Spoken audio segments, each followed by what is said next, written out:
Thank you so much, and good morning to my colleague panelists, including Honorable Karobia, and the viewers. Good morning. I'm along the road on my way to Baraton University. My son is just joining to pursue software engineering. Congratulations. So I'm currently there. And to speak about the truth, Raila is the most suited person for that job. One is a Pan-African. And again, he can be able to bridge the gap between the young and the old, because he have dined with our Pan-African forefathers, including Kina Kwame Nkrumah, including Julius Nyerere, because he was there at that time. He did not read Pan-Africanism in history. And again, as recent as 2022, he was still campaigning in Kenya, meaning he was interacting with the younger generation. So the bridge between the young generation and that dream of our Pan-African forefathers of uniting Africa into the United States of Africa is bared by none other than Raila Odinga. Okay. He's the only soul alive that I know he can really carry that dream and make us achieve that dream of uniting Africa into the United States of Africa. Okay. And a lot of people seem to be in agreement. Let me say a number of people seem to be in agreement with what you're saying, that because people that have gotten to endorse him say he's the only candidate that, fits the bill when it comes to, going for this particular top seat, especially from this country. Let me get it from you. When you look at him as an individual and his career progression and what he's been able to achieve politically in the country and also maybe across the continent, what makes him fit from Sankok's perspective? My brother, Raila, literally have been the longest serving president of the Republic of Kenya. Whether you call it people president or you baptize him in any other name, but you remember that he served as a core principal to Moi during the NDP KANU merger. He also have served with Mwai Kibaki during the coalition government as a prime minister, so he was literally a core principal to the presidency. He also served with Uhuru Kenyatta through the handshake as probably a core principal. He is currently serving with William Ruto as a core principal through this broad-based government. Okay. So I can say without fear of contradiction that Raila have served the Republic of Kenya as the longest of all people, almost for more than 4 decades. Okay. You also know Raila have been the father of democracy in Kenya. Throughout his career, he have always fought for the marginalized, the less fortunate, and the vulnerable of our society. So for me, I know Raila Odinga is well suited for that job. And my brother, I think you can remember, and Honorable Karobia can attest to that we had a motion in the East Africa Legislative Assembly to back Raila Odinga, even before other people came out to back Raila Odinga. Okay. We had an honorable member by the name Honorable Dr. Shiranda Blacks from Uganda, who was also contesting for the AUC seat. But we had to sit down with him. In fact, they visited my home in Narok.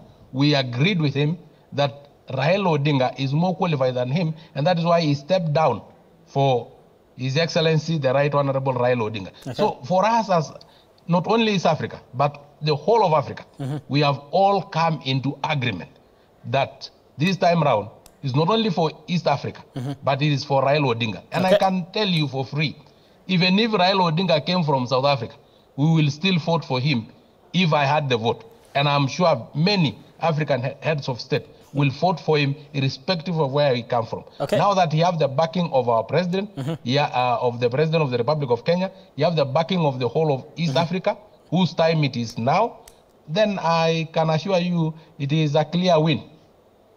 Okay, let me ask you this.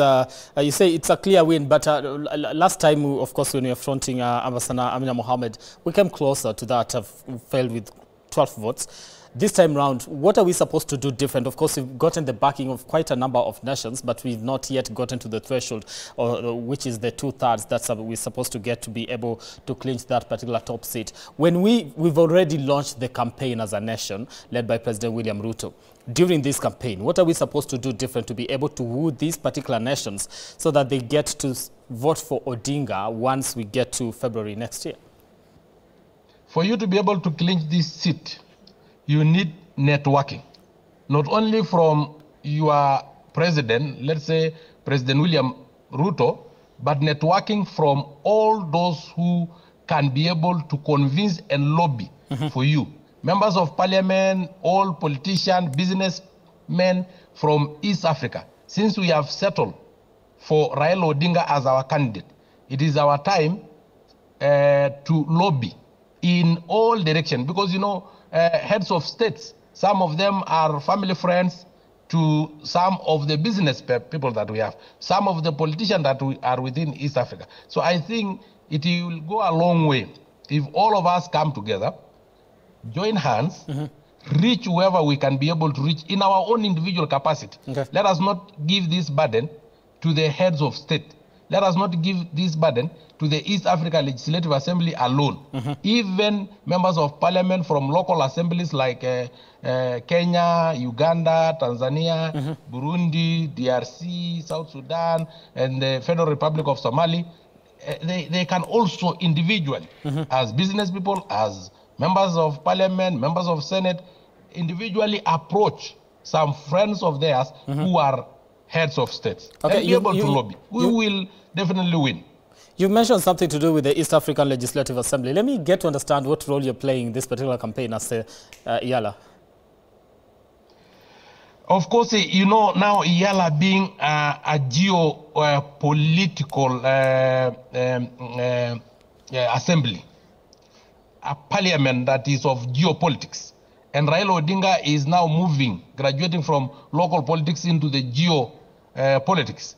And the East Africa being accessible to heads of state, 8 of them. You know, we have an edge more than probably local parliaments, because a local parliament may access their president individually. But East Africa Legislative Assembly, we sit with members of parliament from 8 different states.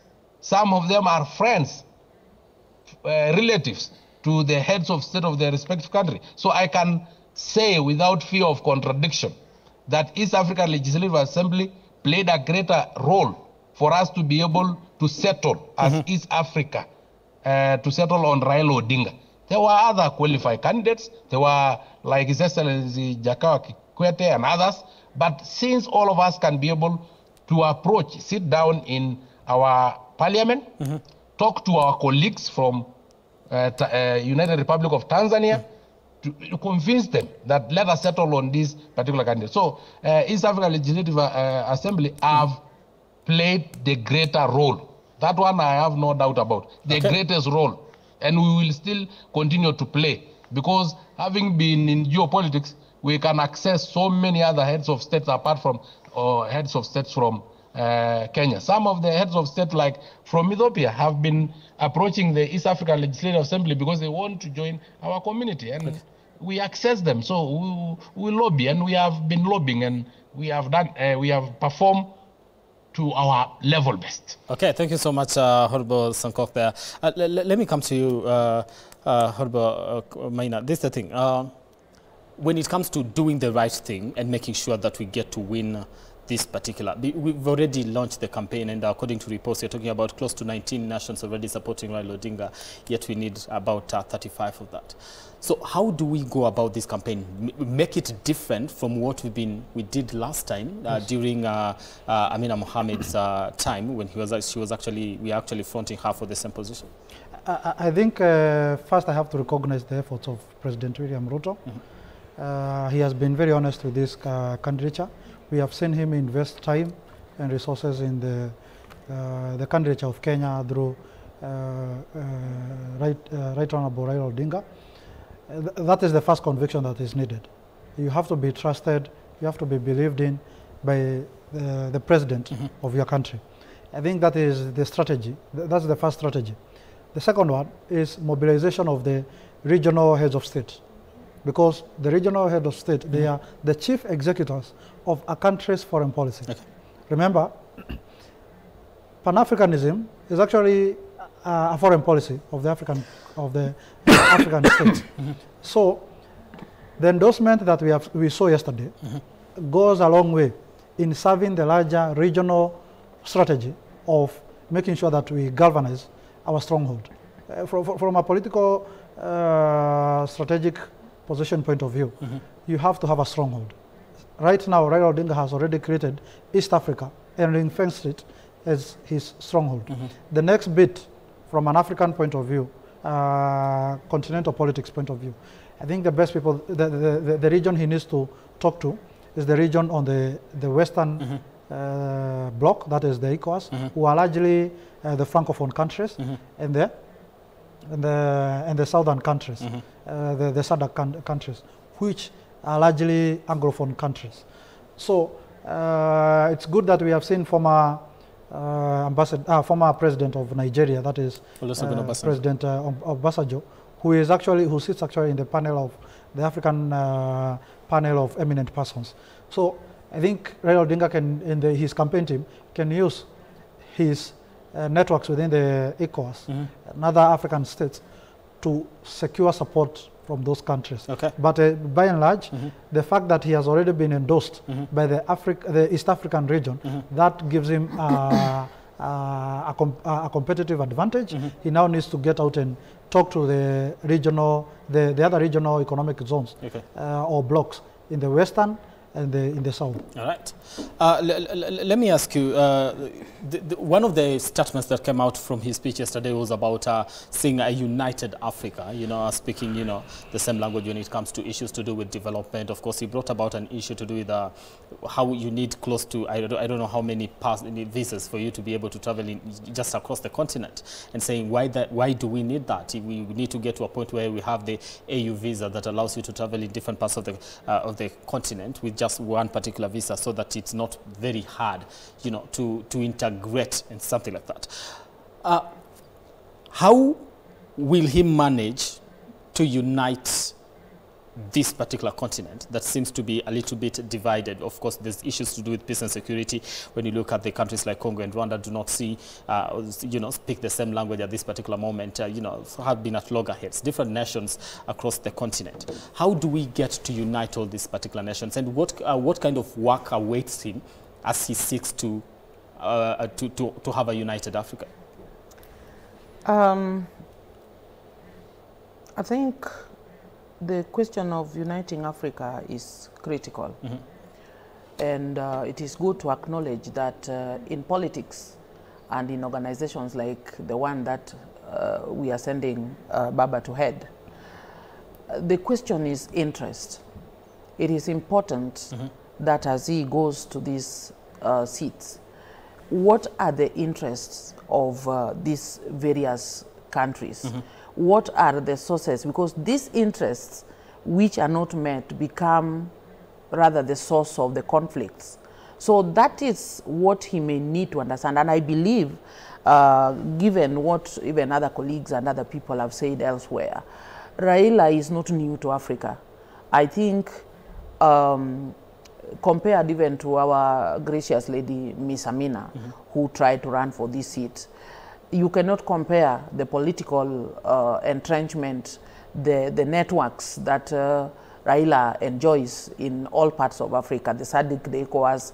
You go there and you find Raila is a household name.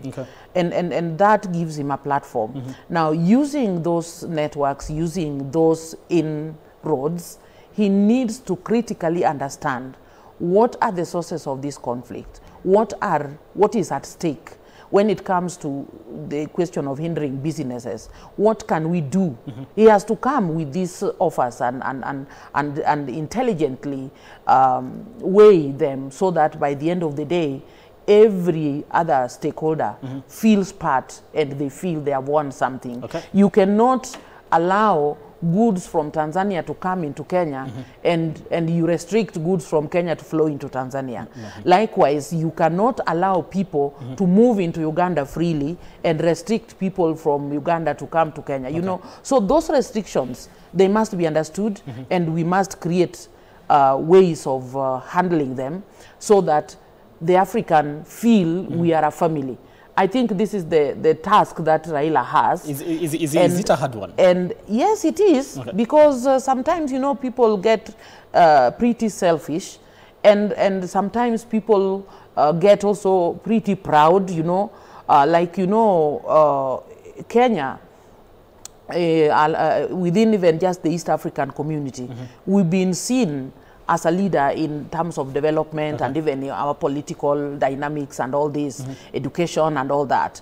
And so I wish Baba it with to the good that other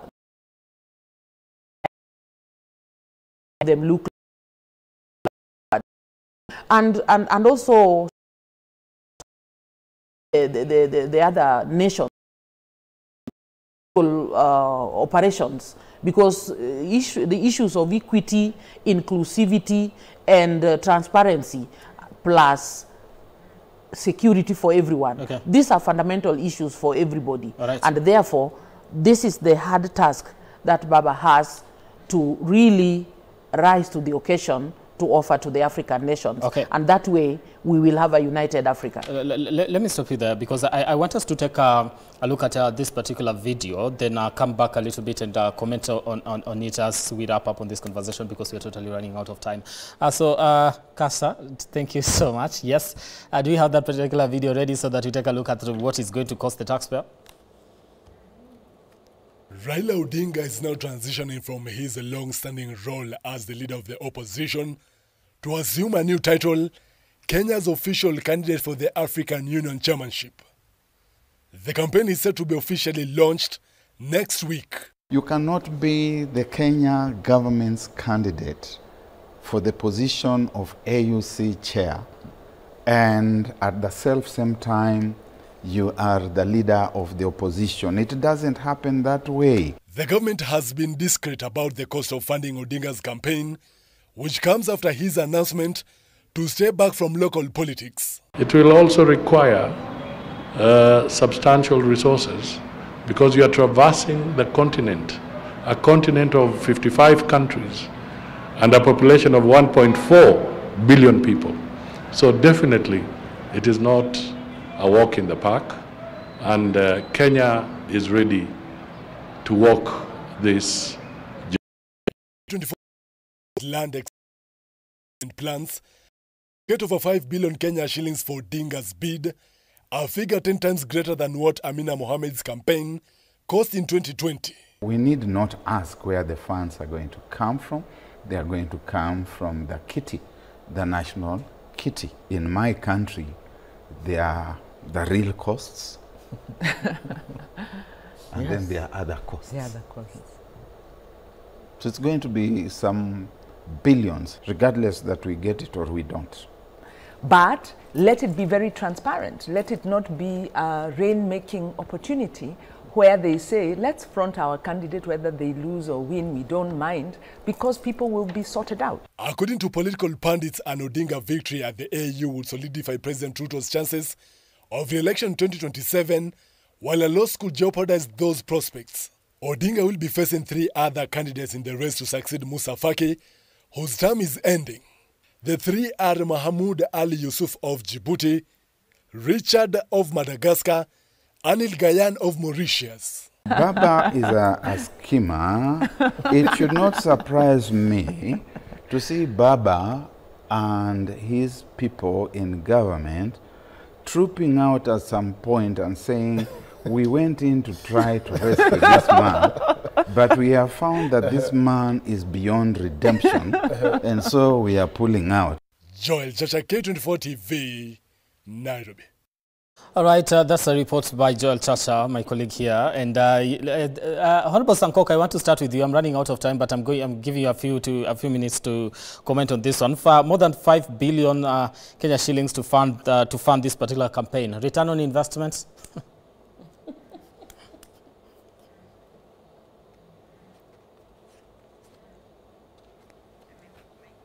Your mic is muted, Honorable Sankok, kindly.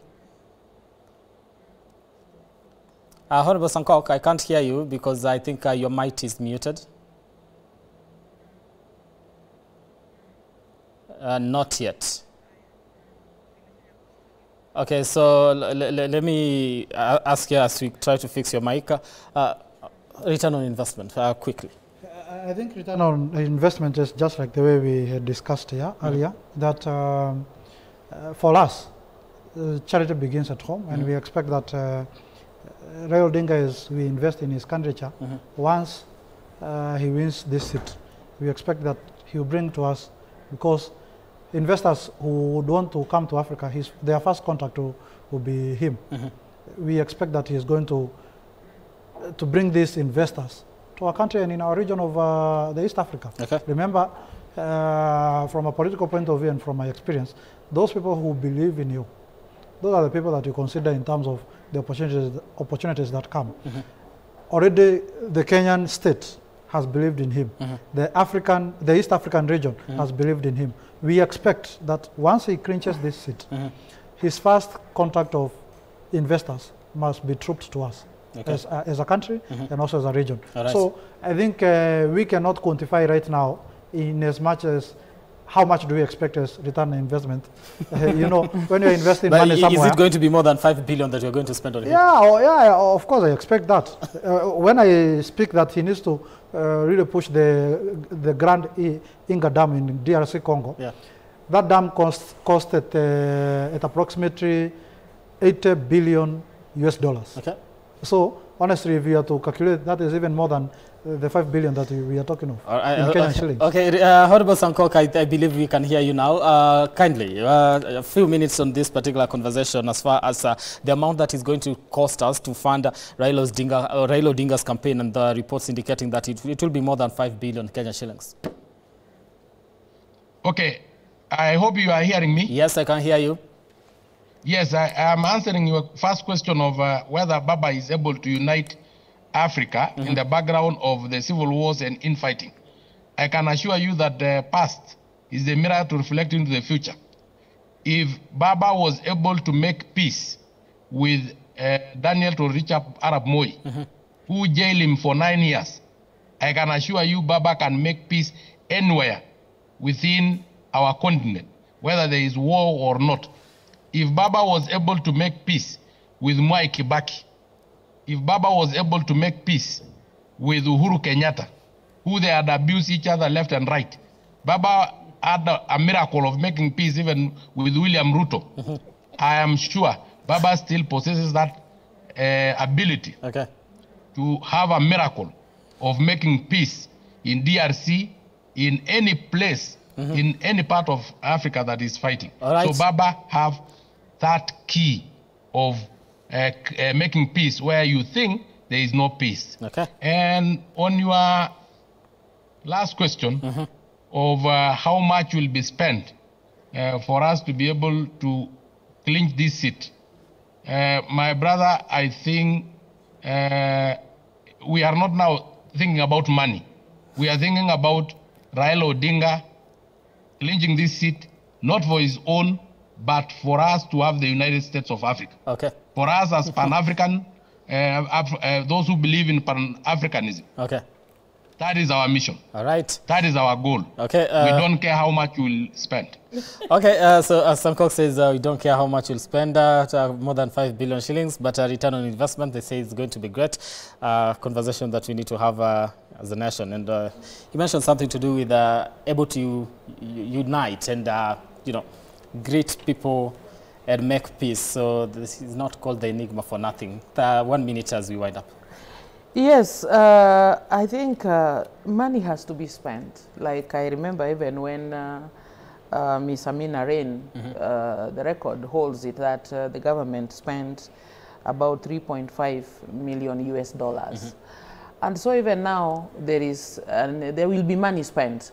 But as I alluded to earlier, I told you when we talk of return investment, it may be not that direct as many people would imagine, but through those goodwill and being ambassador that we have sent to the international community through the African continent, then we expect the kind of investments that can come to our nation, the opening doors for trade and all that. And if we use that opportunity well, I believe the country will earn, or individuals will gain through such. Meanwhile, I would want to caution and plead, rather let me not caution, let me plead. You know, Amina lost, and it was sad that much as she was equally endorsed by the East African community, by the end of the day, we had some of the members of the community actually back out and did not vote for Kenya. So I want to plead with our good heads of state as we saw them come happily yesterday. I pray that they maintain that stand so that even if Kenyans spent this money for that campaign, we don't end up losing, because that would be very costly.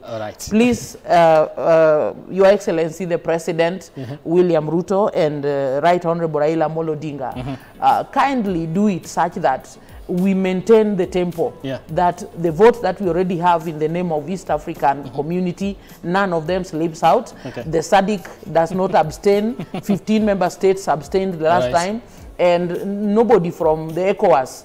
And even the, you know, Africa is a mixture. The Muslim world, the Christian world, get hold of all these people and let us get this seat. Thank you. Thank you so much. And that's the thing. But in the world of politics, anything is possible.